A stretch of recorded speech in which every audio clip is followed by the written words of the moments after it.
Magandang araw sa lahat, welcome po ulit dito sa atin channel ang Biyahe y Komida. Maraming salamat sa lahat ng nag-subscribe, indeed. Punta tayo sa atin topic, June 15, 2025. Christine Hermosa, nagsorry kay Oyo Boy Soto ngayong Father's Day. Muling pinahanga ni Christine Hermosa ang marami sa kanyang pagiging mapagmahal na asawa matapos mag-alay ng isang taos-pusong mensahe para kay Oyo Boy Soto ngayong Father's Day. Sa kanyang official Instagram page ay nag-upload si Christine ng sunod-sunod na larawan ng kanyang asawa na nagpapakita ng pagiging mapag-aruga at mapagmahal nitong ama at asawa. Sa dami ng pagsubok sa buhay natin, you never gave up being the best, panimula ni Christine sa kanyang madamdaming tribute para kay Oyo Boy na talaga namang nagpakilig sa kanilang fans.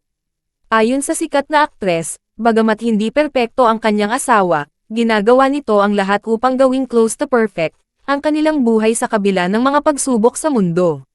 Hindi ka perfect, but it's how you make things close to perfect in this fallen world. Thank you for tightly holding on to the Lord so that you can give light and hope to all of us, your family, say niya. Hindi rin nakalimutan ni Christine na isama ang kanyang panalangin para kay Oyo Boy. I always pray that God will equip, guide, and strengthen you every step of the way. May He comfort you in every season and make you always feel loved and special, because you truly are. Continue pleasing God in everything that you do, alam ko proud siya sa'yo, ani ng aktres.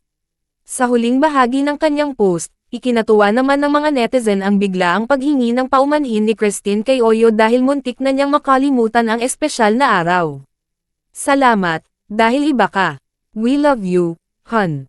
Sorry dahil muntik ko na naman makalimutan na Father's Day today, please help me remember, Lord. I love you, and will always be here cheering and backing you up. Happy Father's Day, dagdag pa ni Christine sa kanyang post. Umani naman ng papuri mula sa netizens ang naturang post, hindi lamang para sa pagiging mabuting ama ni Oyo, kundi pati na rin sa katapatan at lambing ng pagsasama nila ni Christine. Bisitahin ang Instagram ng beautiful couple, Christine Hermosa Soto at Cuato and Oyo Soto at O Soto and click the follow button. At yan ang atin latest showbiz chika update for today, huwag kalimutan mag-subscribe. Click the notification bell for more showbiz chika updates, like and share the video at suportahan po ang atin Facebook page. Maraming salamat sa lahat ng nag-subscribe, indeed. Magandang buhay sa lahat, adios.